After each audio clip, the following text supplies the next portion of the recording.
This week, all right, what we're going to do, we're starting a new series here in the big house. It's kind of cool that we're all sitting in here and everything. But we're starting a new series, okay, called Paul's Pathway to Peace, okay, when anxiety attacks. You probably saw the thing up there, the little splash. It said when anxiety attacks. Okay, and we're going to be talking about anxiety, stress, and how that kind of affects all of us. So over the next 3 weeks, we're going to unpack the fourth chapter of Philippians, known as this Paul's Pathway to Peace. Okay, and what that means. Now, the Apostle Paul gives us tools to overcome stress and anxiety in very practical pathway. Okay, now, we all know about stress, right? We've all experienced stress. Some sort of stress. He's back. He went to the store. What'd you get? Nuts? There you go. You say you had to go to the store for a second. We've all experienced stress, right? Something like that. No, right? Stress. You've experienced stress. You can listen to me. Okay. All right. So if we want to talk about stress, all I really got to do to get half of y'all to stress out and lose your mind is all I got to tell you is at some point while I'm talking up here, I'm going to grab one of y'all. I don't know who it's going to be. Whoever I feel like. And you're going to come up here and you're going to talk with me. Okay, I'm going to have you do something, all right? Well, you don't know who it is, I don't know who it's going to be. Okay, so I'm going to pick you out. Now, did that make you sit down? It might be you. It might be. I don't know. It's going to be sometime. Okay. Now, did that just make you nervous, me saying that? Yes. No, it okay. Didn't make me nervous. Not you at all. Maybe. You might be brave. Huh? Well, it depends. I don't know. I might come up with something else. I might make you run up there. I might make you read something. I might make you do a math problem. I don't know what I'm going to make you do. Okay, he got math. He's got math down. Okay. All right, so when we're talking about stress, when we're talking about anxiety, all right, we live in a stressed out world. We got crazy stuff going on. Literally everywhere, every time we turn on our phone, there's some news, crazy stuff going on. There's some protests. There's some shooting. There's something crazy going on around us. Anywhere we look, every social media, something crazy is going on. And sometimes that can instill some stress in you, right? It can make you nervous. It can make you anxious or anything like that. Now, it's crazy, okay? There's a lot of things to be truly stressed about. But do you have something that you're stressed about in your life right now? Okay? Something in your life that you're stressed about. Go on and raise your hand because I promise 90% of y'all, you're in that group, right? You got something to be stressed about, okay? What I want you to do, the first thing we're going to do, and I want you to write on that sheet somewhere, don't care, you got a bunch of blank spaces, write something that stresses you out. Maybe it's public speaking. Maybe when I said that, hey, you're going to have to come up here and talk in front of all of us. Maybe that's something that stresses you out, okay? Maybe it's a test coming up, okay? Maybe it's some homework you got to go do. Maybe it's just, hey, saying hello to someone, meeting some new folks, even here. I feel like we're all pretty good family at this point, but meeting some new folks here, maybe that's something that stresses you out. All right, so write something on. When I'm talking about all this stress, anxiety stuff, look at that, okay? Remember, this is something that causes this anxiety, causes this stress, okay? All right. So our first fill in the blank, I think I've already said, is we live in a stressed out world. There we go. Tanner's on it. All right. The next one. All right. According to the American Institute for Stress, I didn't know this was a thing. Like, I'm going to be honest. I didn't know it was a thing. The American Institute for Stress, they focus on this. Okay. They say that about 33% of people report feeling extreme stress. Now, what is extreme stress? Extreme stress is going to be where it's debilitating stress, where I can't even get up out the bed stress. I can't think about anything else other than what the heck is going on. Maybe it's a girlfriend or boyfriend you got cheating on you or something like that, right? They going around talking smack or something like that. That's stress, okay? If somebody's out there, if you got somebody saying they're going to beat you up, that's stress. Something like that, right? Somebody's going to start something at school. Any of those things, a test, something big, something like that. Maybe you got some family stuff going on. Maybe your parents are getting divorced or maybe they're fighting. That's some stress, right? Stuff like that. That's some extreme stress. 77% of people experience stress that impacts their mental health. Is that any of y'all? That's me. Raise your hand if that's you. If that's me. Okay. All right. So we're kind of getting off of our percentages. Some of y'all are lying. This is 2/3, right? 77% over 2/3. All right. 48% of people have trouble sleeping because of stress. Does it keep anybody else up? You may be stressing about something that keeps you up at night. Look, I promise, when y'all get older, as you get to them bills and stuff like that, it's going to happen to you. I promise. Okay. Stress and everything there. It's going to happen if it hadn't already happened. It's going to happen sooner than later. Okay. And stress is the leading health concern for people ages 12 to 18. I know some folks in this room that are 12 to 18, right? somewhere in there, a little bit older in these places. It affects all of us, right? Stress. There's a lot of shit going on. Y'all got a lot, sorry. There's a lot of stuff to figure out, right? You got relationships, you got school, you got life, you got clothes, you got family things on top of all that, along with your grades and everything. So it's a lot of stress and everything. But one thing to remember, beyond these numbers and stuff, at every single one of those numbers, every single one of those percentages, that 33% and everything there, that is a person. Okay? That's a person that's just as stressed as you are, going through the same stuff as you are, just as nervous, just as scared, just as anxious about all of it. Okay? So that's one thing to remember. They're going through the same stuff that you are. Okay? So there's that one. So they're going through that.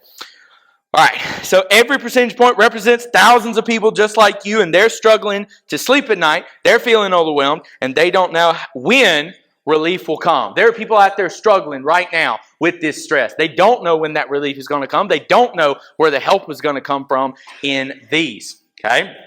So all of these folks, they're dealing with, to them, and just like it would be to us, these are life and death situations, right? The stuff that we're dealing with every day, the stuff that gets us stressed out, it scares us. It's going to invoke this fight or flight response that we're going to want to have and everything, where we got to do something about it. Our heart rate goes up and everything. So how do we deal with this? Okay. So our next one, stress is a feeling of emotional or physical tension. It can come from any event or thought that makes you feel very frustrated, angry, or nervous. And stress is triggered externally, and anxiety is triggered internally. Okay, so that's our next fill in the blank. Now the thing is, there's a difference between stress and anxiety. These are two different things.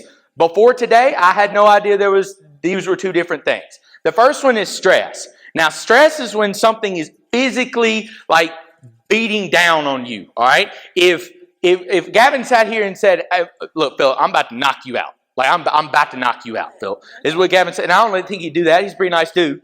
Okay. But if he said that, that's an external stress, right? Somebody's about to knock me out. Right? That's some stress. That's external stress.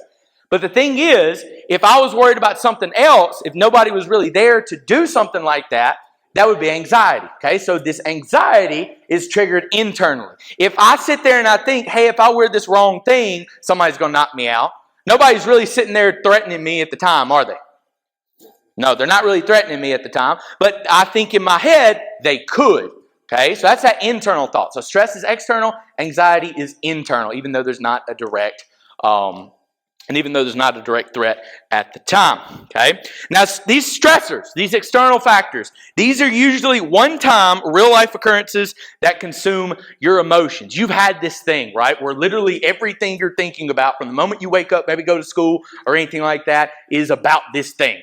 Boyfriend, girlfriend, test, mom and daddy fighting, something like that. There's that stressor, that external thing that's putting that pressure on you. Okay, that is a stressor. Okay, what is it called? The National Institute of Mental Health defines this stress as a physical mental response of an external cause. Okay, like we already said. They also define anxiety is known to occur without a current threat or stressor in place. Okay, so internally on those. I feel like I spent enough time on that, huh? Oh, the definitions? Yes, ma'am. Okay, so a stressor, okay, the National Institute of Mental Health defines stress as the physical or mental response to an external cause. Okay, the physical or mental response to an external cause. That actual external threat, right, on you. Somebody's going to beat you up, somebody's going to jump or something like that. That's a stressor, okay? Or a sickness, that's one too. Maybe you just got sick or something. And then the other one, y'all want the anxiety definition too? Yes. All right. Anxiety definition is known to occur without a current threat or a stressor in place. Mm-hmm. I move fast. All right. Cool. I feel like I'm in class and I need to ask. I need to like ask any questions or anything like that. Right. Anyway. All right. So our next point. Okay. Some people need to work through life with the help of Jesus and a doctor. Okay? They need the help of both Jesus and the doctor. And you know what? That's okay. That's perfectly fine. Okay? Some people need both prayer and prescriptions. And that's okay too. Some people need help. Some people can't handle all of the stress, all right, that lands right on top of your shoulders. There's a lot of things to be worried about. Some folks can just handle it, just roll right through it. I know folks that are just like gung-ho, Iron Man. It doesn't bother them. They're just going to keep on going. It doesn't bother them. Not one bit. Okay, but some folks need a little bit of help. And if you do need a little bit of help, we're going to talk about that. Okay, now a lot of us can handle this, and some have actual, like literal chemical imbalances in your brain. You can have a chemical imbalance that causes you to feel these anxiety and these stress hormones, these neurotransmitters and stuff, without even having anything going on. I'm just sitting. Have you ever had that happen where you're just sitting in your bed at your house and all of a sudden, dang, I'm nervous about something, I don't know what? Okay, that can happen, right? That's it, go Jalen. That's right. It can happen. It happens to me too. I'll tell Rachel all the time, like, I don't know why I'm nervous, but I'm nervous. Something's going on, right? Something like that. So it happens. Imagine living your life like that all the time. 24/7. Wake up, you're stressed. Wake up, you're anxious about nothing, right? Nothing's really exactly pressing down on you on those, okay? So any of those. So those people, what do they need? All right. Well, number one, folks like this, they need some sort of. Do we need a note sheet? Hold up, I got it. Okay, is that the axis? There it is. That's right. That's right. Here, I got it. Need a note sheet? You good? Need a note sheet? There you go. Yeah. You need a pen? You need a pen? All right. Hold up. We got this. We're gonna stop. I'm going too fast. Hold up. I got a pen. We're out of pens. Just share. Oh, geez. Whatever. We're going to share it with somebody else. Just borrow one from the person next to you. Okay? Sorry about that. I'm sorry. We just out of pens. Josh said he was going to buy some. He didn't do it. Whatever. Anyway. Okay. Yeah, I know. It's blaming on Josh. Okay? All right. So what are those people? All right. So those folks that are always getting those anxiety, stressor, those chemicals in their brain, what do they need? Well, the first thing they need, they don't need to go to no crazy house or nothing like that. What they need first is people on their team to help them fight that battle. Okay? The first thing you need when you're going through a dark place with a lot of anxiety and everything like that is somebody on your side. I hope you have somebody on your side right now. Somebody, that ride or die person that's always there for you no matter what is going on. If you feel like you don't have that person, let me know. Okay? I'm happy to be there for you. I know my wife is happy to be there for you. I know Galen is happy to be there for you. Brittany, Austin, Tanner too, all you guys, all of our, David, Drew, Callie, every single one of us, we're all happy to be there for you and help you out through what you got going on. That's the first thing. You don't need a whole lot. That's probably the main thing you need, right? Somebody to back you up, somebody to help you out, okay? But the big thing, in this fight with this anxiety, if you ever feel like you're losing, if you ever feel like you're getting overcome by this anxiety, by this feeling where you just want out of it, right? You just want out of this thing, okay? Please reach out to somebody, anybody. Somebody that you might not even think they might not be able to help you that much. Reach out. I mean it, okay? So, please seek support. You don't have to fight what you're going through on your own. You really don't. There's people for you here. Even if it's just reaching out to the Lord. Okay, reach out to somebody. So seek that. Okay, because our next one, blank. Okay, anxiety is a bully. Anxiety is just, I can't, we're in the big house. I can't cuss. I'm sorry. I've already done it, but anyway, can't cuss. I'm sorry.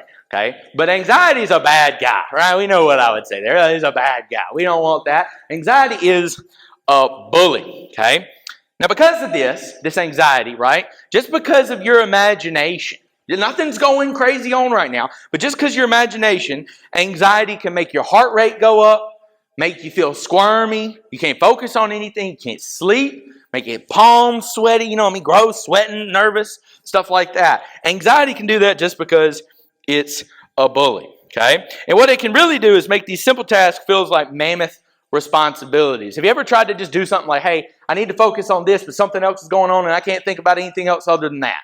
Right? All I want to do is go stalk her Facebook or his Facebook or their Instagram or whatever. Okay?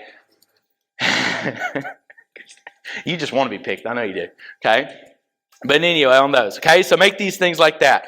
So our next one, anxiety rears its ugly head when we face stress at school, conflict within personal relationships, pain from past experiences. This is a good one here. Things that happened in the past can cause anxiety to you. Did you ever do that dumb thing in third grade that you still think about? It still keeps you up at night? You're like, why did I call my third grade teacher mom? And everybody made fun of me, right? Or why'd you pee in your pants? I'm not picking on you or anything like that, but you know what I mean, right? So stuff like that. Even past experiences can cause anxiety. Fear about a future event, something that's coming up. right? You got a test coming up. You got something crazy coming up, a dance, a prom, something like that, whatever, something coming up, or even just a general sense of uncertainty. Is anybody scared or anxious about where they're going in life? Dude, every day, okay? If you're not a little bit anxious about, hey, man, what am I going to be doing in 10 years? Right? What am I going to be doing in 5 years? What am I going to be doing next week? You're not paying attention, right? You know what I'm saying? Like, you're going to have a little bit of this. They talking so loud. They're up there in the top. They're up there in the sound. Y'all just going to town up there, huh? I don't know what he said. I don't think those were words. Anyway, okay. All right, so anxiety. All right, so we talked a lot about anxiety. We talked about what it is, how it makes us feel. All right, how can we address this? How can we make it stop? Okay, how can we make it stop? All right, so there's a few things. All right, so man, we made a long time without going to the Bible, man. Let's go to the Bible and let's actually talk about a bit of Scripture. All right, let's go to Philippians chapter 4, verse 6 through 7. Okay, don't worry about anything, but in everything, through prayer and petition with thanksgiving, present your requests to God. And the peace of God, which surpasses all understanding, will guard your hearts and minds in Jesus Christ. Okay? So this sounds like a very stereotypical oversimplification of anxiety and things we have to deal with every single day. Now, where did this come from? All right, this is a letter from Paul sent from a prison cell to all of the Christians of a city called Philippi. And I think it's hilarious that I'm teaching this because it's from Philippi, right? Anyway, okay, on each of those. So he's in prison. He's in jail, okay? He was arrested for no reason or anything like that. He was arrested purely because he was Christian. He was arrested because he was Christian. Imagine somebody coming up to you as you walk out of here and be like, you going to jail, you went into that Baptist church over there, you're going to jail. Okay, you're Christian. Right? Just because of that. It's crazy to think about. Okay? That could physically happen. Okay? What am I doing here? What am I doing? Okay. All right, so the thing is, the reason he sends this letter out after he's been arrested is because the emperor of Rome at the time, Emperor Nero, if you know anything about like Rome and stuff like that, you might have heard about him, but he started a violent rampage with one simple goal in mind, with that rampage he was going on with. Okay? Exterminate the Christian movement. Exterminate you because you showed up to this church. They don't care nothing else. You showed up to this church. You must be Christian. Exterminate that. And what was Paul's response from prison where he was probably about to get killed? His response was, don't worry about anything, but in everything. Through prayer and petition and thanksgiving, present your request to God. Okay? Through prayer, we get that. So, when anxiety tries to derail you, you have two pathways to peace. Two pathways to peace. All right? Our first one is pray. It seems so obvious, right? It seems like the most churchy thing to tell you guys, okay, to pray about it. But the thing is, it really will set you free the moment you realize that you can take any problems you've got straight upstairs. They'll be back. Don't worry. It's okay. They're all right. They're not going to get lost. Okay? So, praying, it connects us to the present. Okay? It seems like an oversimplification, like I said. Just pray the pain away, right? Somebody's told you that before. Just pray it away. Okay? Doesn't feel like that works, but I promise you, you got to try it. You got to mean it. The moment you mean it, the moment you take whatever that anxiety that you have is, and you take it directly to the Lord, and you mean it. And I'm not talking about like just, oh, whatever, or anything like that. You mean it. That's going to affect you. Okay? So prayer is a pivotal step towards peace. Okay? Lay your burdens, concerns, and fears before God. Lay it all out. Tell Him. Okay? Tell Him. Tell Jesus, anybody. Okay? Give God, the next one, give God the pain of the past and uncertainty of the future. Okay? Those things that make you anxious. Those things that make you anxious. Poking in the back of the head, right? I got whooped for that one time, which was actually kind of crazy. Being like, that was the last time I got a paddling, was when I poked somebody in the back of the head. Anyway, all right. So anyway, okay. Yeah, I know. The ADD is crazy. All right. So we're giving God the pain of the past. All right. That pain that keeps you up at night. That anxiety you have for things that used to happen. Okay. And uncertainty for the future. Okay? Now, the thing is, there's a lot of scientific research to back all this up. Okay? Now, I'll look through all this. The first thing you can do when you start to look around and see what's going on, okay, you take in your environment. You start praying for what's around you. Okay? The people around you, the environment around you, the things that you have, the things you don't, anything like that. This is what is called grounding.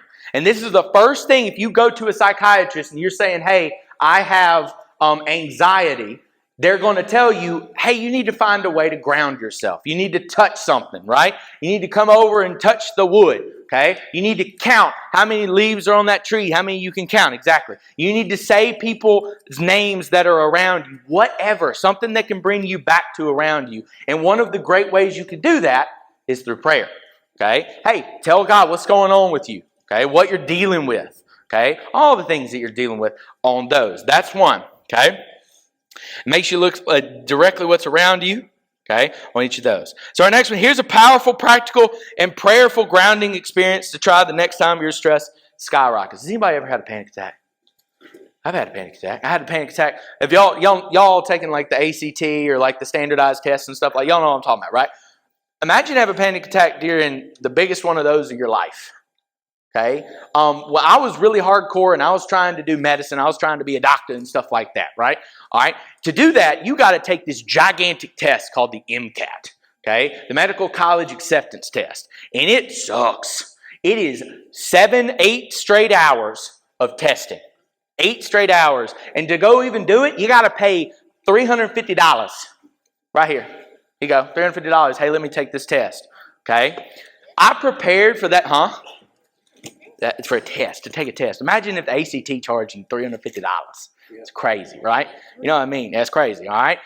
So, imagine you're taking that. You've prepared for this test. You've prepared for all of this for months, getting ready for it. And then all of a sudden it all hits, and then all the emotion hits you at one time. This was me, okay? I'm in this testing cubicle. They got a camera on me. They're watching like literally my every move, okay, in this cubicle to make sure I'm not cheating on it and stuff. And I'm sitting there having a come apart, okay? I'm like, I'm never going to pass this thing. I'm never going to be nothing. I'm never going to do nothing. I'm not going to survive. I'm not going to be able to pay my bills or anything like that. So that was probably one of the first times I really started praying. Okay, I wasn't a religious guy before that. Okay, I started praying then. I started asking for help because I needed help in that moment. Okay, and so through prayer, and I promise you, unless you are in one of those situations, okay, when you truly mean it, okay, that's when it's going to help you. That's when it's going to help you out. That's what's going to pull you off of the ground, off of the rock bottom. Okay, on each of those. So prayer through that. Now the thing is, I kind of pulled my stuff back together, and I finished the test. Wasn't great. It wasn't pretty. As you can tell, I'm not a doctor or anything like that, but we made it, right? It helped me out and we made it, okay? On any of those. So what can we do? All right. I have this 5, 4, 3, 2, 1 rule that you can all read already, I know. But the first thing you can do when you get into one of these stressful situations, first thing, take a deep breath. I'm going to repeat this for quite a few times. Then name 5 things you can see around you. What's 5 things you can see around you? Go ahead, Joe. Name me about the what? Come on with it. What? Pen. About the pen? Oh, I ain't got no pens. We out of pens. Josh can't buy no pens. Okay. What's something around us? Go ahead with it. You see a cross? I'd hope so. Coffee cup. Ain't got no coffee in there. But the phone, yeah, stool, stuff like that. Go on with it. Purple hair. A single purple hair. Go with it. Yes, Dad. I'm looking dead at you, brother. You see a what? Boy, you dumb. Boy, you dumb. You dumb. You real dumb.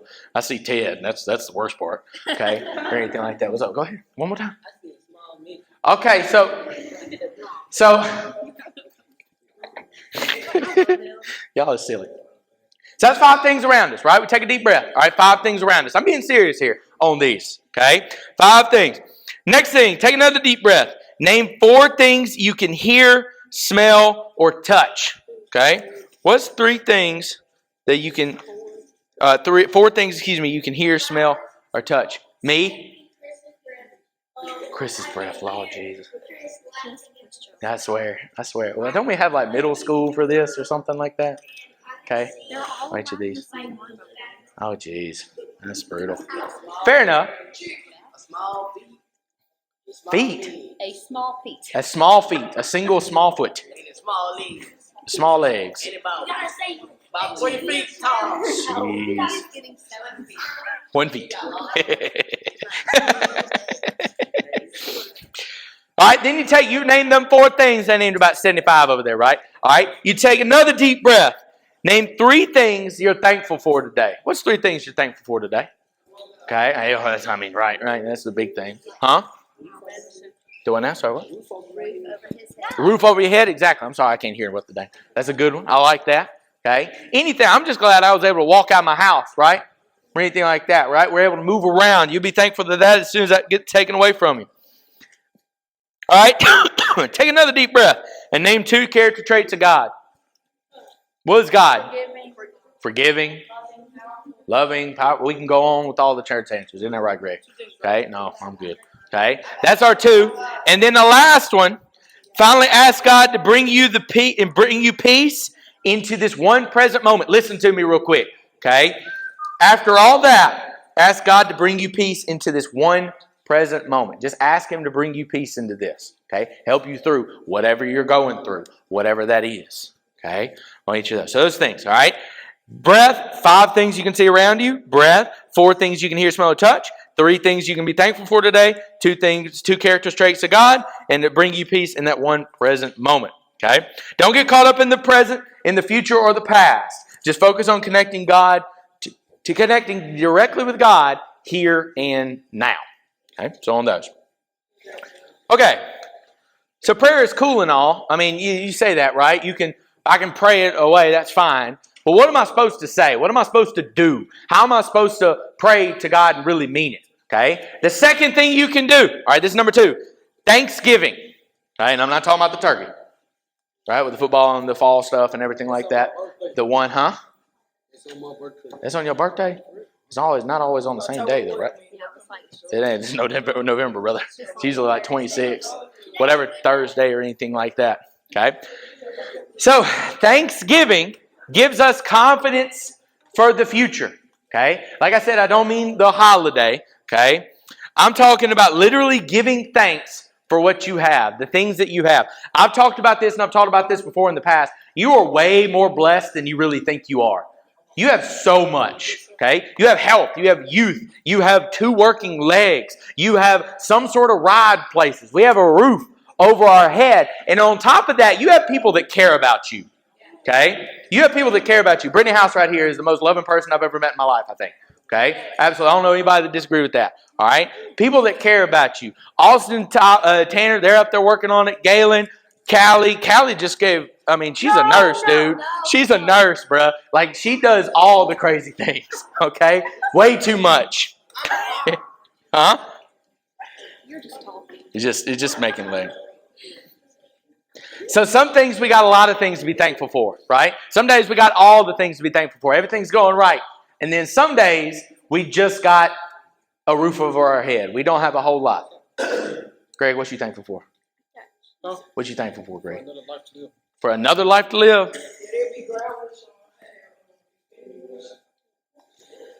What was that? What? That wasn't even a word. I'm thankful for my parents. I'm thankful for life. There you go. That's a genuine answer, right? On any of those. That's quality, all right? All right, so Thanksgiving reminds us that God provided in the past. God provided you with the stuff that you need in the past. You know, I've learned as I've been like an old man that has a child, how difficult it is to keep you guys alive. How difficult, how thankful I am that somebody was there to feed me at 3 a.m. and change your diapers and do all that. Somebody did that for you. Okay, somebody got you through all of that time where you couldn't feed yourself or anything. God provided that person for you. Your mama, your daddy, your grandmama, somebody that cared for you. Okay? Each of those. Provided for the past, and He'll continue to provide in the future. He's going to continue to provide for you. You might think you're lost in everything. You're the only one going through this stuff. But I promise you, like I said, if you take this thing to the Lord, you ask for help genuinely, okay, He will provide for you. He will continue to provide for you till the day that you die. Gratitude will help you contextualize the past, connect with the peace in the present, and cultivate optimism for the future. And because of all that, prayer and thanksgiving, those 2 things, all right, will offer us a path to inner peace. To inner peace. Have you ever met somebody that like isn't fazed by anything? Like literally not fazed by a single thing in the world. They're cool. They're cool with it. They don't get upset about you. Okay, go ahead. All right. So they got that inner peace, right? They're not worried about it. They're not all up in arms and everything. Okay. But that authentic inner peace, okay, when you can find that, it's life-changing. It'll change your entire outlook on life. It'll change entirely who you are and everything about you on those. And so like I said, you met somebody that radiates that inner peace. Okay, don't we all kind of want to like be like them a little bit, right? A little bit, have that peace. Not anxious about nothing. I don't care. I'm not worried about where things are coming from or anything like that. Okay, peace happens. Our next one on the blank. All right, when we are free from stress, worry, and uncertainty. It's not based on our surroundings. It's based on our standing with God. Prayer connects us to God's presence, which our source of inner peace is. Did you know you don't find peace from having $1 million in your bank account? It's nice, but you don't. It really does. The first thing that anybody with a whole lot of money will tell you is really money's not going to solve all your problems. Make some things easier, but it ain't going to solve all your problems. Okay? The house you live in, the shoes you wear, those things aren't going to bring you inner peace. The only thing that truly brings you inner peace, okay, you hear this every day. These celebrities, these rich folks, they end up finding God and they change themselves. They become better people all the way around, is your relationship with God. Okay? Not with me, not with your boyfriend, not with your girlfriend, your relationship with God. Okay? So that will bring you to that inner peace. So what you need to do is to invite God into your stress and your mess. All right? The mess that you're going through right now, invite Him into it and He will give you peace. Okay? The thing is, that true inner peace, that's a gift, man. That's the best gift you could ever have. Okay? Now, the only way you can get a gift is you have to be willing to receive that gift. Right? You got to care. You got to be willing to receive that gift. And that is the only way you can take that gift of inner peace. Okay?